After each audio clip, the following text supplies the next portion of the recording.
하나님의 말씀 봉독하겠습니다. 요한복음 1장 5절 말씀입니다. 한 구절만 같이 읽겠습니다. 빛이 어둠에 빛이 돼 어둠이 깨닫지 못하더라. 아멘.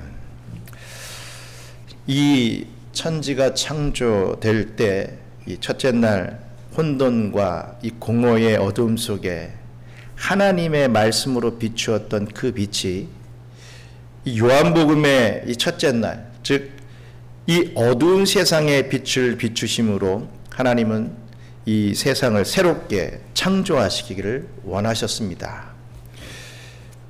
누구를 통해서 이 세상을 새롭게 창조하시기를 원하셨겠습니까? 우리가 배웠던 또 믿고 있는 하나님이신 예수님을 통해서였습니다. 또한 말씀이신 예수님을 통하셨습니다. 생명이신 예수님을 통하여서였습니다. 빛이신 예수님으로 말미암아 이 일을 감당케 하시기 위함이었습니다. 그래서 예수님이 이 세상에 오신 것을 요한은 이렇게 표현을 하고 있습니다.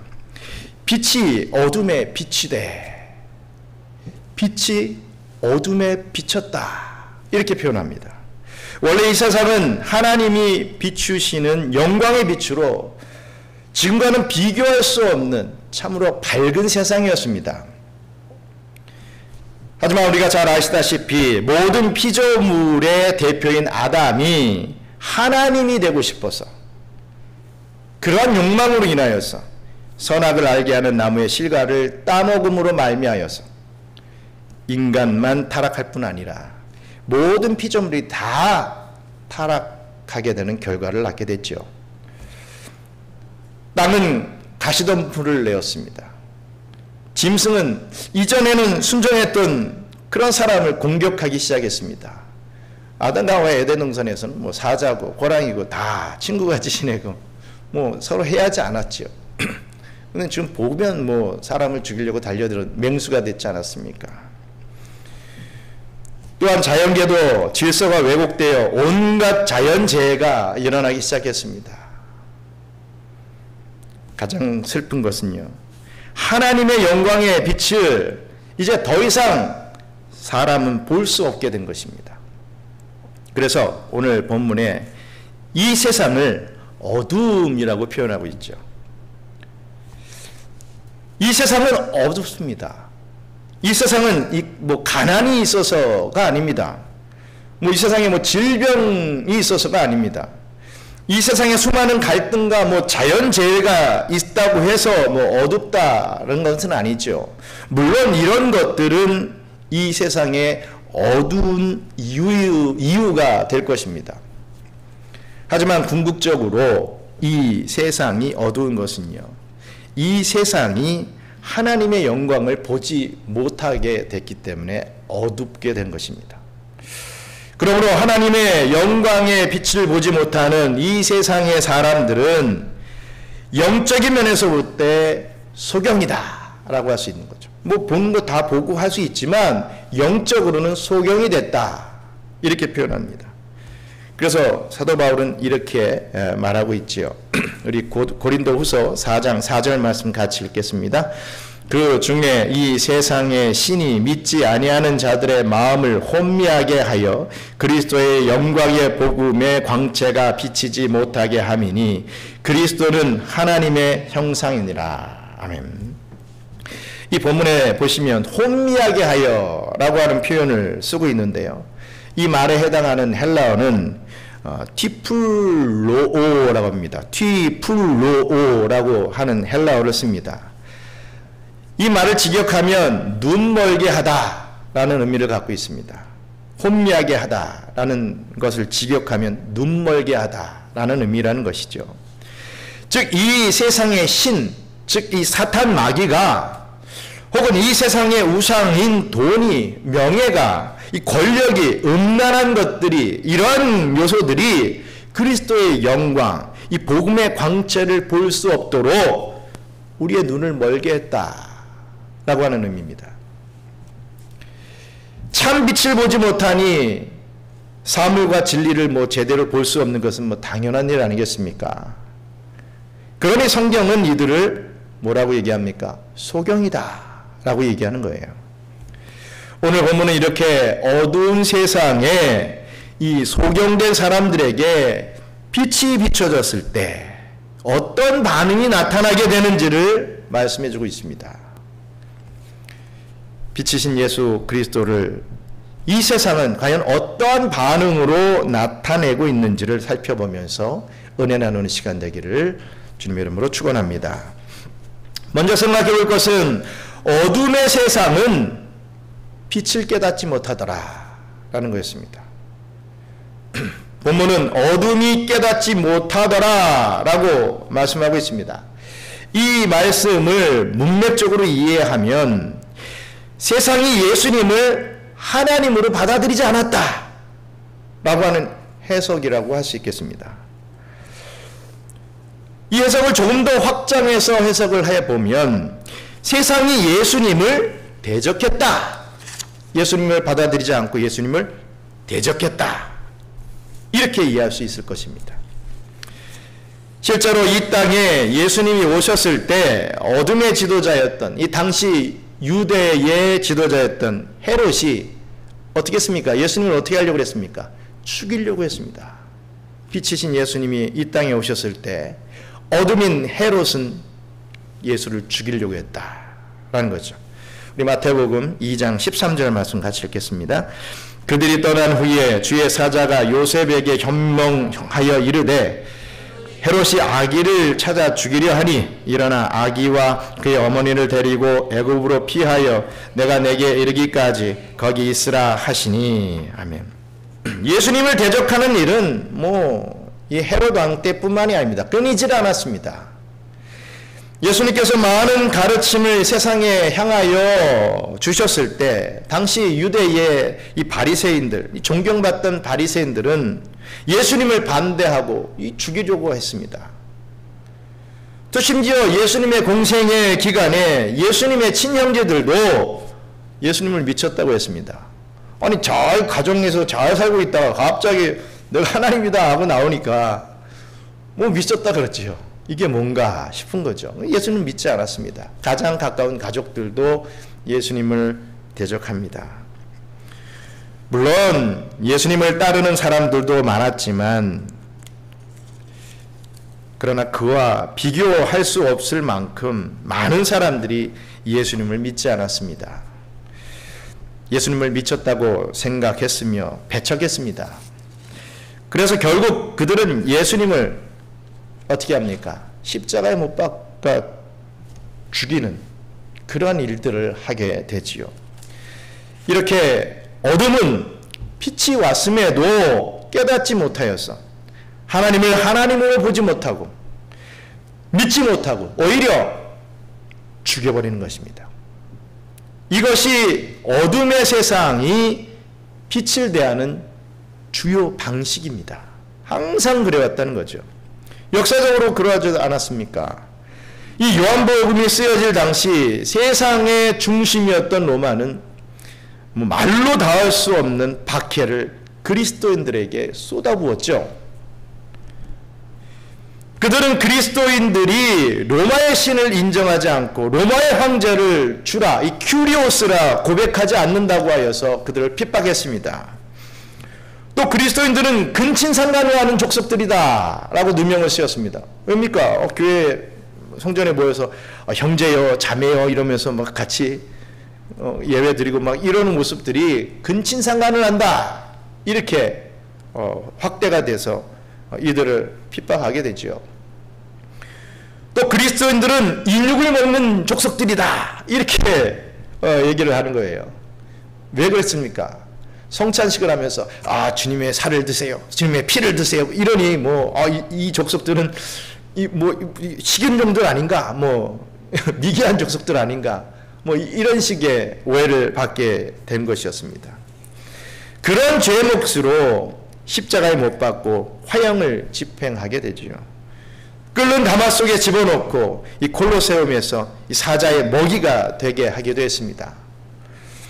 어둠이 빛을 깨닫지 못했기 때문에 이렇게 그리스도인들을 반대했다라는 것을 우리가 알 수가 있습니다. 성경을 잃어버린 중세, 즉 암흑 시대에 이 시대의 주류였던 이 로마 카톨릭은 이 총체적 이단이 되어버립니다. 이 괴물 종교가 되어버립니다.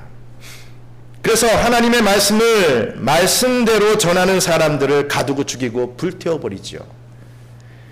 로마 카톨릭이 죽인 사람이 뭐 세계대전, 뭐 2차 세계대전, 뭐 이런 세계대전에서 죽은 사람들 수보다 더 많습니다. 역사적으로요. 로마 카톨릭은 힘이 있었고 다수를 차지하고 있었습니다. 로마 카톨릭은 항상 그렇죠. 자기들이 힘이 있을 때는 사자같이 나타납니다. 자기들이 좀 약해지면 순한 양과 같은 모습으로 나타납니다. 항상 그러한 모습으로 탈바꿈하면서 이 생존해 있고 우리들 이 그리스도인들을 괴롭혔습니다. 뭐 로마 카톨릭 뭐 큰 집이고 이 기독교는 뭐 작은 집이고 여러분 절대 그러면 안 됩니다. 로마 카톨릭에서 기독교가 나왔다? 여러분 절대로 아닙니다. 기독교가 원래고 로마 카톨릭이 그 기독교적인 요소와 우상적인 모든 요소들을 다 총싸그리 집약해가지고 로마 카톨릭이 만들어진 겁니다. 말로는 뭐 예수, 또 하나님이라고도 안 하죠. 하느님 이러면서 그들이 숭배하는 것은 성모 마리아입니다. 막 성수를 뿌리잖아요. 이게 다 우상들이 하는, 우상 신을 숭배하는 자들이 하는 행동입니다. 교황의 이 관과 뭐 이렇게 물고기 비늘 같은 그런 옷을 입잖아요. 다 우상 제사장들이 입던 그런 옷을 흉내내서 입는 겁니다. 근데 워낙 어떤 그 기독교적인 요소들을 함유하고 막 이렇기 때문에 좋은 이미지, 또 막 선을 행하려고 막 얼마나 노력합니까? 죄송합니다. 정말로 그렇습니다. 이 성당 다니는 우리 카톨릭 신자들이 기독교인들보다 훨씬 더 봉사 잘합니다. 훨씬 잘합니다. 그들이 정말 와, 어떻게 저렇게까지 할 수 있나 이렇게 생각하지요. 우리 기독교인들은 전혀 그렇게 못하는데 뭐 부끄럽기까지 갑니다. 하지만 그럴 만한 이유가 있죠. 왜겠습니까? 로마 카톨릭은요, 자기가 선을 행해서 자기 점수가 높아져야 천국 가는 거예요. 그러니까 어떻게든 열심히 하는 거죠. 근데 우리 기독교인들은 넌 택함 받았다, 넌 구원 받았다, 구원 받은 자로서의 삶을 살라 하니까 솔직하게 그러지 못하는 경우가 참 많이 있습니다. 더 잘해야 되는데 막 자기 행위로다가 구원받는 그네들보다 더 잘해야 되는데 그러지 못하는 경우가 참 많이 있습니다. 참 그것은 부끄러운 이야기죠. 로마 카톨릭은 힘이 있었고 다수를 차지하고 있었습니다. 그들의 눈이 가려지니 빛을 볼 수 없었고 또 빛을 싫어하였습니다. 그래서 빛을 전하는 사람들을 이들은 싫어하게 된 것입니다. 어둠이 빛을 깨닫지 못하니까 빛을 대적하게 되는 거죠. 18세기 서양의 계몽주의 시대가 도래하자 사람들은 이제 사람이 스스로 불을 켰다 라고 인류는 한껏 고무됐습니다. 이제 우리가 다 할 수 있다. 이 계몽주의라고 하는 것이요, 이제 우리가 뭔가를 할 수 있다라고 하는 그러한 사상입니다. 그들은 오히려 자신들이 종교심이라는 이 어둠 속에 갇혀 있었다라고 주장합니다. 그동안 종교 때문에 우리가 아무것도 못하고 있었다 이거죠. 우리는 이 종교라고 하는 감옥에 갇혀 있었다. 이제는 해방됐다 이것입니다. 인간이 가진 이성의 빛으로 이제 얼마든지 밝은 세상을 우리가 만들 수 있다. 마치 노아의 홍수 이후에 사람들이 뭘 합니까? 바벨탑을 샀죠. 그리고 그게 모여가지고 야, 우리 홍수가 와도 물로 심판해도 우리는 이 탑 위에 올라가서 살 수 있다. 이런 것과 같은 그런 게 바로 계몽주의입니다. 우리가 할 수 있다 이거죠. 그래서 기독교는 시대의 착오적인 구닥다리 취급을 받게 됩니다. 이 계몽주의 시대 때요. 이런 영향은 지금까지도 이어지고 있습니다. 성경을 뭐 100번이나 읽었다던 이 버들란트 러셀이라고 하는 사람은요, 100번을 읽으면 더 잘 믿을 수밖에 없을 텐데, 참 이 택한 받지 못한 이 자들은 아무리 성경을 읽어도 믿어지지 않는 것입니다. 그래서 대적하죠. 나는 왜 기독교인이 아닌가, 이런 책을 씁니다. 성경을 100번 읽고 나는 왜 기독교인이 아닐 수밖에 없는가, 이런 책을 쓴 거예요. 그 책에서 이렇게 얘기합니다. 생각한데 종교, 즉 기독교는 인간의 두려움에 기반을 두고 있다. 종교는 부분적으로는 잘 모르는 것에 대한 무서움이고, 다른 한편으로는 나의 곤견과 이 분쟁에 있어서 내 편을 들어줄 든든한 형과 같은 존재를 바라는 소망이다. 뭔가 나를 좀 도와주는 그런 이 역할을 한다 이거죠. 좋은 세계는 지식과 용기가 필요하지, 이 과거에 대한 애석한 뭐 동경이나 아주 오래된 무지한 사람들에 의한 자유로운 지성의 구속을 필요로 하는 것은 아니다. 이렇게 말을 합니다. 무슨 말입니까? 쉽게 얘기해서 기독교인들은 다 겁쟁이들이다 이겁니다. 하지만 반대로 나는 똑똑하다, 이걸 말하고 있습니다. 독일 목사의 가정에서 자라났던 프리드리히 니체라고 하는 사람은요, 이렇게 말했습니다. 기독교는 인류에게 커다란 저주이며 본질적인 타락이며 영원한 오점이다. 그래서 그는 자신이 신을 죽였다, 이렇게 호들갑을 떨었지요. 뭐 자기가 신이 죽었다, 신을 죽였다 하면 신이 죽습니까? 하나님이 죽습니까? 절대로 아닌 참 어이없는 그런 짓을 했습니다. 그러면서 그들은 예수를 부인하고 기독교를 조롱했죠. 어쩌면 인류의 역사는 이렇게 예수에 대한, 정말 이 진리에 대한 이 반대의 역사인지도 모르겠습니다. 항상 역사는 예수와 그 반대 세력이 전쟁을 이루는 역사다 이거죠. 그래서 오늘날의 교회는요, 전투적 교회 이렇게 표현합니다. 항상 전쟁을 치르고 있습니다. 지금도 마찬가지입니다. 서양은 물론이고 한국에서도 이제 기독교는 뭐 조롱의 대상이 되어버렸습니다. 뭐 코로나 때 봤잖아요. 뭔가 뭐 교회가 좀 뭔가 하면 다 교회 때문이고, 이 기독교인들 때문에 이렇게 된 것이다. 자꾸만 마녀 사냥을 하려고 하는 그런 것 우리가 다 경험하지 않았습니까? 기독교는 조롱의 대상이 되어버렸습니다. 이렇게 문명화된 세상에서, 이렇게 첨단 과학으로 무장된 이 세상에서 어떻게 보이지 않고 증명할 수 없는 하나님을 믿는 것, 이게 말이 되냐? 이렇게 이 예수를 반대하는 자들은, 어둠의 자들은 그렇게 주장을 합니다.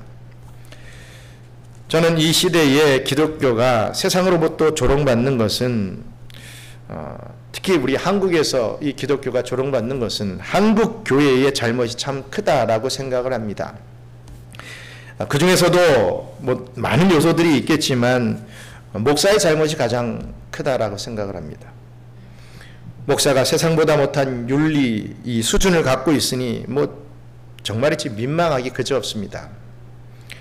이런 상황 속에서 요즘은 뭐 강단들마다 뭔가 좀 회복하겠다고 이 한국교회를 향하여 쓴말을 내고 또 도덕적이고 윤리적인 설교를 하는 것이 유행이 되어버렸습니다. 도덕적으로 잘 살아야 된다. 윤리적으로 우리가 이렇게 지키며 살아야 된다. 뭐 이런 류의 설교들을 막 쏟아내지요. 물론 이런 것이 필요한 일이라고 생각하지만, 그러나 저는 그렇게 우리가 세상을 향하여 뭐 좋은 이미지를 주려고 아무리 애를 써도, 여러분 세상은요 결코 기독교에 대해 절대 호의를 갖지 않는다는 않는다고 생각을 합니다. 우리가 뭐 세상에 잘 보이면 세상이 우리를 뭐 좀 우쭈우쭈 해주고 인정해주고 교회라는 건 좋은 것이야 뭐 이 정도의 뭐 이미지 가질 것 같지요. 뭐 앞에서 말은 그렇게 할지 몰라도 절대로 교회를 칭찬하지 않습니다. 왜냐하면 기독교는 이 기독교의 진리의 빛은 본질적으로 세상이 깨닫지 못하기 때문에 그렇습니다. 기독교는 언제나 이 세상으로부터 사랑받지 못했습니다. 여러분, 기독교가 사랑받은 적이 있습니까? 뭐 기독교가 공인된 적이 있지 않습니까? 다 정치적이고 다 그런 부분이지, 어떤 이 세태의 어떤 그런 부분이지, 공인되고 난 다음에 또 변질되고 더 악순환이 되지 않았습니까? 기독교가 세상에 큰 영향은 준 적이 있지만 인류 역사상 기독교가 이 세상 다수로부터 사랑받고 인정받았던 적은 한 번도 없습니다. 세상은 결코 이 빛을, 이 진리를 깨닫지 못하기 때문에 그렇습니다. 그래서 예수님은 이렇게 말씀하고 계시는 것입니다. 마태복음 5장 11절로 12절 말씀 같이 읽겠습니다. 나로 말미암아 너희를 욕하고 박해하고 거짓으로 너희를 거스러 모든 악한 말을 할 때에는 너희에게 복이 있나니 기뻐하고 즐거워하라. 하늘에서 너희의 상이 큼이라. 너희 전에 있던 선지자들도 이같이 박해하였느니라. 아멘. 그러므로 오늘날 세상 사람들이 기독교를 미워하고 기독교를 조롱하는 모습에 우리는 절대로 주눅이 들어서는 안 됩니다. 우리는 겁을 먹어서 절대로 세상이 좋아하는 교회, 세상이 좋아하는 기독교를 만들어 가서는 안 된다는 것이죠. 그들은 눈이 어두워진 소경이기 때문에 빛을 보지 못합니다. 그렇기 때문에 우리를 당연히 박해하고 당연히 조롱할 수밖에 없는 겁니다. 눈이 먼 사람들의 말에 너무 귀를 기울이다가 그들이 원하는 대로 이 기독교가 어떤 도덕적이나 윤리적인 것에서만 머무른다면 기독교는 뭐 다른 종교와 별 다를 바 없어지는 건 아니겠습니까? 불교와 뭐 다른 기타 세상의 종교들과 뭐가 다르겠습니까? 다 바르게 살자고 하는데 기독교조차도 그냥 바르게만 살자라고 주장을 한다면 뭐가 다르겠습니까? 핵심이 빠지지 않았습니까? 결국 그렇게 되면 소경들이 박수치는 종교가 되어버리고 말 것입니다. 불신자도 좋아하는 교회, 불신자도 좋아하는 기독교를 만들자, 뭐 이런 이 생각에 젖어서 많은 교회들이 그렇게 하고 있지만 절대로 이런 기독교는 결국 어둠이 좋아하는 변질된 기독교를 만들자라고 하는 그런 구호를 외칠 뿐입니다. 우리가 그것을 분명히 알아야 되겠습니다. 오해하지 마십시오. 그래서 뭐 기독교가 뭐 개차반이 되든 뭐든 뭐 윤리가 뭐 다 뒤틀어지든 상관없다 이런 얘기 아닙니다. 그것에만 우리가 중심을 두고 우리 구원의 문제, 이 빛이신 예수 그리스도의 이 부활 승리의 문제, 이런 문제들을 다 던져버리면 안 된다는 것입니다. 바른 깨달음이 있기를 축원합니다. 또 우리 생각해 봐야 되는 것은 어둠의 세상은 빛을 이기지 못한다라고 하는 결론입니다. 어둠이 빛을 이겼다가 아니다. 절대로 어둠은 빛을 이기지 못한다. 그렇기 때문에 이게 소망이 있습니다. 보면은 어둠이 깨닫지 못하더라 라고 말씀하고 있죠. 요한복음 1장 5절이에요. 여기서 깨닫다에 해당하는 헬라어는 카테라반이라고 하는 헬라어를 사용하고 있습니다. 이 카테라반이라고 하는 헬라어는 이겼다라는 말로도 번역을 할 수 있습니다. 이겼다라는 말. 그래서 여러분들의 가진 성경책에도 보통 이 각주가 있는 성경책들을 보시면 이 깨닫지라는 이 말의 밑에 보시면 혹은 이기지 못하더라 라고 쓰여져 있을 것입니다. 원래 어둠은 빛을 이기지 못합니다. 물리적인 세상에서도 그렇죠. 아무리 칠흑 같은 어둠에서도 작은 촛불을 하나 비추면 밝게 비춰지듯이 어둠은 빛이 오면 물러갈 수밖에 없습니다. 아무리 칠흑 같은 어둠이라도 태양이 뜨면 어둠은 없어져 버립니다. 어둠이 빛을 절대로 덮지 못한다라는 사실입니다. 뭐 군에서 어떤 스토리를 들어보면요, 이 보초 초소에서 몇 킬로가 한 10킬로 이상 떨어진 초소에서도 담배를 딱 하나 피면, 담배불 하나 딱 보이면요, 그게 그대로 보인대요. 그래서 저격할 수 있다 이거죠. 그래서 절대로 담배 피지 말라는데 굳이 피면서 이렇게 하는 군인들이 참 많습니다. 그 작은 빛도 어둠을 이긴다 이겁니다. 즉 어둠의 세상은 이 예수님의 빛을 끄려고 무진장 애를 써왔지만 역사적으로 계속해서 여자의 자손을 죽이려고 해왔지만 그 속어는 헛수고였다. 역사적으로 어둠의 주관자 사탄 마귀는 그 빛을 어떻게든 끄려고 헤롯을 동원하여서 예수님을 죽이려 했지만 실패하지 않았습니까? 바리새인들과 서기관들과 제사장들은 예수라고 하는 이 빛을 끄려고 자신들의 힘을 다 총동원했지만 로마의 힘까지도 막 빌리려고 했지만 그리스도께서 부활하심으로 그 빛은 더 밝게 빛나고야 말았습니다. 어둠 속에 빠져 예수를 그리스도로 보지 못하고 그저 육신의 형제일 뿐이라고 생각했던 예수님의 이 친동생들도 나중에서야 부활하신 예수님을 믿게 되고 예수님이 빛이심을 분명히 발견하고 예수님을 주로 고백하고 믿게 되었습니다. 어둠이 빛을 이기지 못한 것입니다.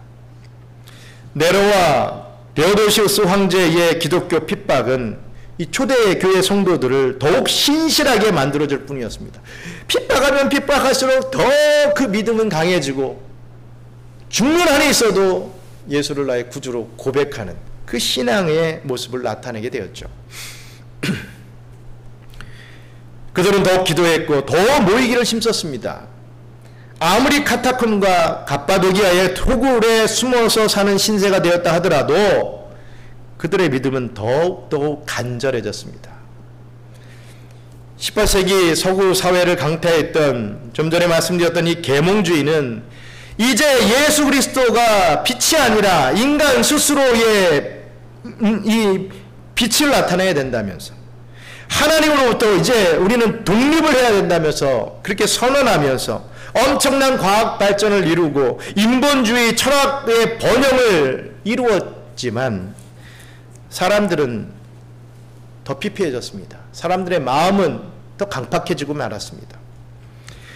산업혁명의 결과로 사람들은 더 잘 살 것이라고 믿었습니다.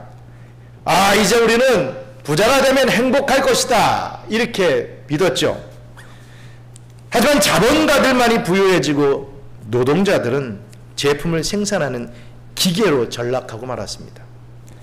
엄청난 빈부의 격차로 사람들의 마음이 상대적 박탈감에 빠져 있을 때 그들의 마음에 빛이 들어왔습니다. 18세기 조나단 에드워즈를 중심으로 한 1차 대각성 운동이 미국을 완전히 흔들어 놓았고 영국 웨일즈에는 놀라운 부흥의 역사가 나타나기 시작했습니다. 이런 부흥운동이 결국 세계 선교로 이어지게 되어서 빛이 온 세계를 향할 수 있게 되었던 것입니다. 결국 어둠이 빛을 이기지 못한 것입니다. 여러분 생각해 보십시오. 예수님은요, 그 이스라엘 땅, 그 가나안 땅, 거기를 위로 아래로 몇 번 왔다 갔다만 하셨습니다. 무슨 지중해 쪽으로 아시아 쪽으로 절대로 오지도 못했죠. 그 조그만 땅 왔다 갔다 하면서 말씀을 증거했는데 그 말씀이 지금 세계를 덮고 있지 않습니까? 조그만 촛불 같은 불씨였는데 전체가 다 어둠이었는데 그 작은 불씨가 세계 선교를 통하여서 크고 환한 빛으로 만들어지고 말았던 것을 우리가 도대체 어떻게 설명할 것입니까? 빛이 어둠을 이겼다 라고밖에 우리는 설명할 수 없습니다. 그렇기 때문에 우리는 오늘날 이 어두워진 세상을 두려워하거나 절대로 겁내서는 안 됩니다. 왜냐하면 어둠은 빛을 이길 수 없기 때문에 그렇습니다. 우리가 예수 그리스도의 이름을 붙들며 나갈 때 바른 진리의 말씀을 가지고 나갈 때 우리는 승리할 수밖에 없다라는 것을 믿으시길 바랍니다. 왜냐하면 빛이신 우리 주님께서 이미 어두움을 이기셨기 때문입니다. 우리 요한복음 16장 33절 후반절 같이 읽겠습니다. 세상에서는 너희가 환난을 당하나 담대하라 내가 세상을 이기었노라. 얼마나 복된 말씀입니까? 승리의 말씀입니까? 그러므로 세상이 우리를 조롱하든 세상이 우리를 핍박을 하든 세상이 우리를 죽이려고 하든 우리는 이 빛을 전해야 합니다. 그게 승리하는 방법입니다. 우리 경양 선교교회가 예수 그리스도를 성경 말씀 있는 그대로 전하면 우리 교회가 정말 성경대로 정로를 따라 걸어가면 설사 아주 큰 중대형 교회는 못 된다 할지라도 선교지의 한인교회로서 중요한 역할을 감당할 만큼의 규모는 우리 하나님께서 허락해 주실 것이다 라고 저는 믿습니다. 시간이 좀 걸리겠지만 분명히 그러한 역사가 일어날 것이다. 저는 그렇게 믿고 기도하고 있습니다. 어떻게 이런 믿음이 있습니까? 그냥 잘 되겠지 하는 그냥 긍정의 믿음입니까? 이렇게 물으신다면 아닙니다. 주님께서 빛이시기 때문에 어둠은 빛을 이기지 못하기 때문에 가능한 한 이 빛을 분명하게 이 선명하게 우리가 비추기만 한다면 이 빛을 보고 그리스도로 인해 눈이 열린 사람은 소경에서 벗어나 이 진리를 볼 수 있게 된 이 사람은 이곳으로 나오게 되어 있다 라는 것을 믿기 때문입니다. 이러한 믿음으로 16년간 우리 경양 선교교회가 존립하고 있었습니다. 잠시 코로나로 인하여 힘든 그런 과정도 겪었지만 다시금 왕성하게 주의 사명을 감당할 수 있는 힘 있는 교회로 성장할 수 있게 만들어 주실 줄 저는 믿습니다. 바울은 이렇게 말합니다. 고린도전서 1장 21절 같이 읽겠습니다. 하나님의 지혜에 있어서는 이 세상이 자기 지혜로 하나님을 알지 못하므로 하나님께서 전도에 미련한 것으로 믿는 자들을 구원하시기를 기뻐하셨도다. 아멘. 우리 교회는 필리핀의 작은 이민교회지만 물론 건평도 그래도 나름 되고 하지만 지금 숫자적으로도 그렇고 어쨌든 표현을 하자면 작은 이민교회지만 온전히 하나님의 말씀을 미련하게 전하면 반드시 믿는 자들을 전도하게 될 줄 믿습니다. 사랑하는 경양 선교교회 성도 여러분, 이 어두움을 이기시는 빛 되신 예수 그리스도는 우리의 주님이십니다. 우리는 이 예수 그리스도의 빛을 반사하는 거울과 같은 존재들이죠. 여러분, 절대로 우리 스스로 빛을 바라는 건 아닙니다. 우리의 신앙의 삶은요, 어떠한 게 바른 신앙의 삶이냐면요, 나의 의의를 나타내는 신앙의 삶이 아니라 예수님의 빛을 반사하는 거울과 같은 삶을 살아야 되는 거예요. 예수님의 진리를 가감없이 온전하게 반사할 수 있는 그런 삶을 살아야 된다는 겁니다. 생각해 보십시오. 거울이 지저분해요. 그럼 반사가 제대로 되겠습니까? 막 얼룩진 그런 이 모습이 보이겠죠. 깨끗이 닦아야 되는 거예요. 우리의 신앙의 삶은 항상 그겁니다. 예수님의 빛을 잘 반사할 수 있게끔 우리 자신을 잘 닦는 신앙의 삶. 그러한 삶을 살아야 된다는 거죠. 또한 별과 같은 그런 존재들로 살아가야 됩니다. 별도요, 태양빛을 반사해서 우리에게 보이는 거 아닙니까? 별이 자기가 반짝반짝하는 거 절대로 아닙니다.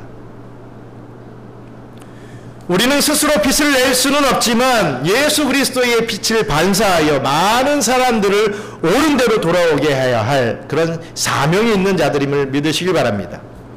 우리가 본격적으로 이제 복음을 전하면 정말 전도와 선교를 해 나갈 때 우리 하나님께서는 물론 좋은 결과도 허락해 주겠지만 어떤 면에서는 참 반대가 많을 것이라고 생각을 합니다. 어려움이 반드시 있을 것이라고 저는 생각을 합니다. 하지만 두려워하지 마시기 바랍니다. 성경이 말하고 있는 그대로 될 뿐입니다. 어둠이 깨닫지 못하기 때문에 이런 현상들이 일어나는 것이죠. 그렇기 때문에 어둠을 두려워하지 마시기 바랍니다. 어둠은 빛에 소멸되고 물러갈 수밖에 없습니다. 사람 의지하지 말고 또 어떤 막 방법, 수단 이런 거 의지하지 말고 우리 경양선교교회는 우리 성도님들은 빛 대신 주님을 붙드시길 바랍니다. 그러면 어둠이 빛을 이기지 못합니다. 그 빛으로 여러분 이 수빅을 깨우기를 바랍니다. 여러분 이 필리핀이라고 하는 이 땅을 우리가 깨웁시다. 빛으로 승리하는 우리 경양선교교회 성도들이 되시기를 간절히 주님의 이름으로 축원합니다. 우리 잠시 함께 기도하겠습니다. 여러분 우리가 모범이 돼야 되죠. 믿지 않는 자들에게 크리스찬들은 이러한 삶을 사는 사람이들이다 라고 하는 것을 유감없이 보여줄 필요가 분명히 있습니다. 하지만 분명한 것은 그네들에게 그렇게 우리에게 그런 모습을 보여준다고 하여도 솔직하게 크게 바뀔 것은 없다라는 것 사실입니다. 그것 때문에 실망하지 말라는 것이죠. 우리는 우리 할 바만을 하면 됩니다. 그리고 분명하게 우리는 하나님의 말씀을 증거하면 되는 것이지 우리의 의의를 막 드러내려고 절대로 그런 어리석음에 빠지지 말아야 할 것입니다. 하나님의 말씀을 정확하게 반사하여 증거하면 하나님께서 역사하시고 교회 이미지도 좋게 하는 것도 하나님이시고 전도의 역사가 일어나게 하는 것도 하나님이시고 다 하나님이 그 결과를 주장하신다는 것을 믿기를 바랍니다. 빛이 어둠을 이긴다. 어둠은 깨닫지 못하지만 분명한 것은 우리가 이긴다, 승리한다라는 것을 붙잡고 승리케 해주신 하나님 앞에 다시 한번 감사하며 그 승리자의 삶을 살아갈 수 있게 해달라고 함께 기도하겠습니다. 감사합니다. 하나님, 빛이 어둠을 이긴다라고 하는 분명한 진리의 말씀을 허락해 주신 것 감사합니다. 그 빛이 바로 예수 그리스도이심을 분명히 믿게 해주심을 참으로 감사를 드립니다. 우리는 뭐가 없고 뭐가 부족하고 참으로 참 우리는 어리석은 삶을 살고 있다 이런 자꾸만 낙심하고 좌절하고 세상을 부러워하는 그런 삶을 사는 것이 아니라 진리이신 예수님을 붙잡고 그 세상을 이기는 삶을 살아가기를 원하오니 우리 주님께서 우리의 이 심령을 붙잡아 주시고 정말 승리자로서의 모습대로의 삶을 살아갈 수 있도록 역사하여 주시옵소서. 주춤주춤하지 않게 도와주시옵소서. 아버지 하나님, 세상 사람들이 뭐라 하는 것에 자꾸만 귀 기울이며 이렇게 살아야 되나 하고 또 이 잘못된 길로 나가는 어리석음이 없게 도와주시옵소서. 아버지 하나님, 예 선조들이 정말 예수 그리스도의 그 빛을 붙잡고 순교의 승리까지도 허락받았던 그 날을 기억하면서 우리들은 비록 순교할 수는 없지만 이 땅에서 정말 온전히 예수님을 잘 믿을 수 있는 그런 복된 삶으로 살아드릴 수 있도록 주님 역사해 주시옵소서. 감사합니다. 하나님, 오늘 요한복음 1장 5절의 이 한 구절의 말씀으로 우리가 빛이 어둠을 이긴다, 어둠은 빛을 절대로 이길 수 없다라는 그 진리를 깨닫게 하심을 감사합니다. 그리고 우리는 다른 것을 전하는, 다른 것을 반사하는 자들이 아니라 예수님의 빛을 증거하는, 반사하는 그런 삶을 살아야 된다라고 하는 것을 깨닫게 하여 주셨사오니 우리가 예수의 빛을 온전히 반사하여 온전히 전도하며 선교하는 그러한 삶을 살아갈 수 있게 도와주시고 불신자들 앞에서도 정말 신자라 한다면 이러한 삶을 사는 자들이라는 것을 유감없이 또 보여줄 수 있는, 그냥 말로만 윤리, 말로만 어떤 도덕적인 삶을 살자라고 입 바른 소리만 하는 그런 종교가 아니라, 그런 교회가 아니라 정말로 행함으로 보여줄 수 있는 그런 우리 경양선교교회 우리 성도들 다 될 수 있도록 축복하여 주시옵소서. 오늘 또 수요일에 모여서 우리가 말씀을 배웠고 또 예배를 드렸습니다. 남은 이 날들 또 주일을 준비하며 살아가기를 원합니다. 우리 주일 예배 때 승리의 승전보들을 다 갖고 나와서 하나님을 기쁘시게 해드릴 수 있는 저희들의 신앙의 삶 다 될 수 있도록 축복해 주시옵소서. 감사를 드리며 모든 말씀 예수님의 이름으로 기도드리옵나이다. 아멘. 우리 주기도문 고백하고 마치도록 하겠습니다. 하늘에 계신 우리 아버지여, 이름이 거룩히 여김을 받으시오며 나라가 임하시오며 뜻이 하늘에서 이룬 것 같이 땅에서도 이루어지이다. 오늘날 우리에게 일용할 양식을 주옵시고 우리가 우리에게 죄 지은 자를 사하여 준 것 같이 우리 죄를 사하여 주옵시고 우리를 시험에 들게 하지 마옵시고 다만 악에서 구하옵소서. 나라와 권세와 영광이 아버지께 영원히 있사옵나이다. 아멘.